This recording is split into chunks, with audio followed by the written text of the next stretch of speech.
Hello students, under integral calculus, we are going to discuss the topic area as a double integral in polar form. Let's get on to the presentation. So first let's see how do I evaluate area in polar form. So we know the area in Cartesian form is given by double integral over the region R dy dx or dx dy. Now this is converted in terms of r and theta. So that is the polar coordinates in two-dimensional. So the two-dimensional Cartesian coordinates in polar form is given by x is equal to r cos theta and y is equal to r sin theta.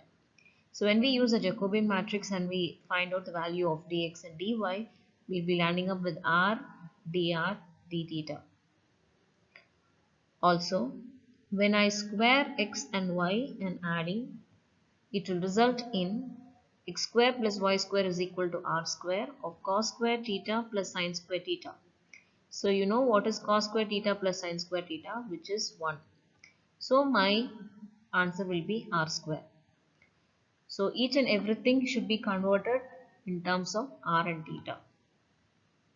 So we start with the first problem. The question says find the area of a circle of radius a by double integration in polar coordinates. So in polar coordinates means we have to approach it and we have to find the limits for theta and r. If suppose if this problem is given in Cartesian coordinates, we could simply say the center of the circle is 0, we assume it, and the radius is a. Okay, so now let's get on to the solution. The equation of the circle with the pole on the circle and diameter through the point as initial line is r is equal to 2a cos theta. So how am I plotting this? How am I getting it? Our circle with a, radius a. Then which means if I'm going to, this will be called as your initial line, initial axis. So just keep moving. This r value just keeps rotating, and from here, if I'm going to substitute 0 to a. So 0 to 2a will be your diameter, and 0 to a will be your radius. So now since circle is always symmetry, we take area of that particular circle is equal to 2 times the upper area, which means 2 times, don't forget to put 2 in front. And what are the limits? So you know what is the area in polar form given as r dr d theta. That will be treated as the function here. But what about the limits for r and theta? So you should know where the initial line starts and where it is ending. So the initial line starts at r, that is the axis. It starts at 0 and it ends on the circle. So it is going to be 0 to 2a cos theta. And when I move the strip, that is the initial line strip, from here to here throughout the upper region of the circle, in order to cover the entire region, half of the entire region, then I will be getting theta varies from 0 to pi by 2. So now r dr, when I'm going to integrate it, r dr will give you r square by 2. So in place of the r square, if I replace the upper limit, it is going to be 4a square cos square theta by 2, right? So 4, you will be taking it outside, a square will be taking it outside, then you will be getting cos square. Then again cos square, if I'm going to cos square of d theta over the limit 0 to pi by 2, which is a definite integral. Okay, so we use the formula which results in pi by 4, the reduction formula. So 4 and 4 will get cancelled and my answer is pi a square square units. So next problem.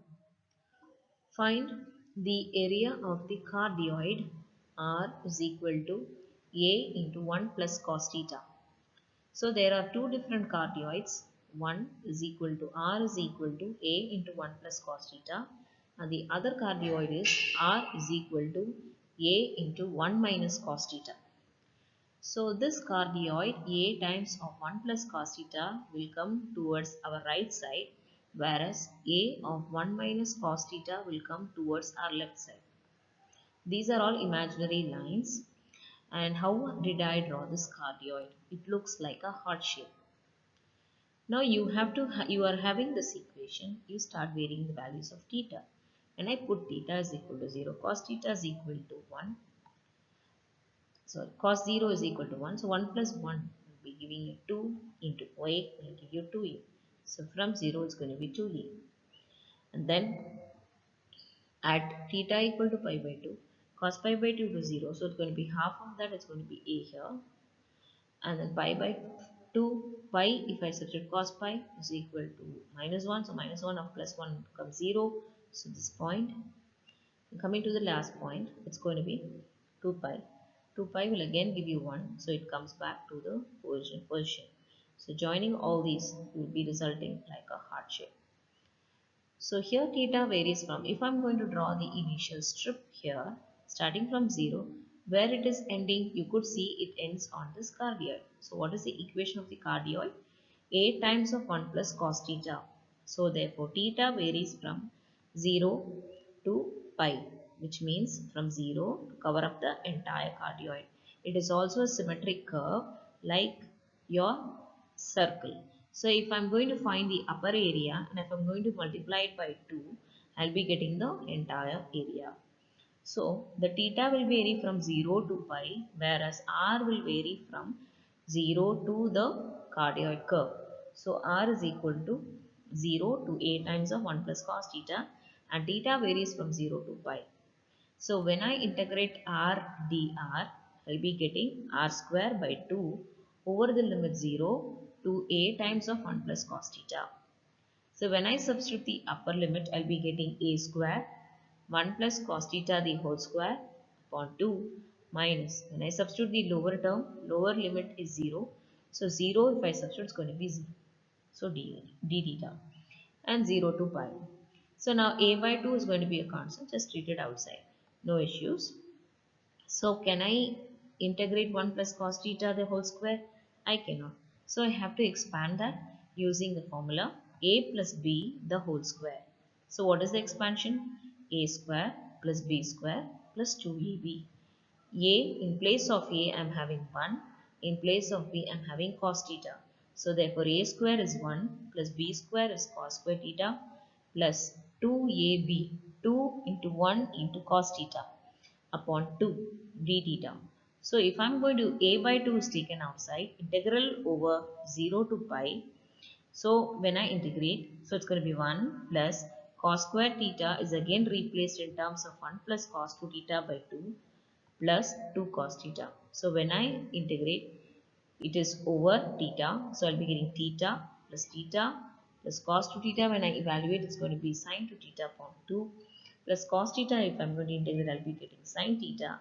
So if I'm going to substitute the upper limit for cos theta, and cos theta will exist, whereas the pi limit will not exist for sine terms. So all pi multiples of sine will be 0, whereas all pi by 2 multiples of cos will be 0. So substituting the limits, the lower limit will also exist because cos 0's terms exist. So cos 0 is 1, whereas sin 0 term is 0. So we know the difference how cos and sine varies with the different types of measurement of theta. So after integrating, when I substitute the upper limit minus your lower limit, I will be getting the answer as 3 pi a square by 2 square units. You could easily note down that the other equation of the cardioid which I mentioned before starting the problem was r is equal to a times of 1 minus cos theta, which comes towards our left side, has the same area as the curve which comes over the right side. So even though if you're going to draw a cardioid this way, and if you're going to consider a minus sign there, if you find the area of that particular cardioid, it is all symmetric in nature. So the answer will be the same. So it is a constant answer. The area of a cardioid, irrelevant to the equations, you can just say 3 by 2 pi a square units. Hope you understood this video. We'll continue in the next lecture. Thank you so much.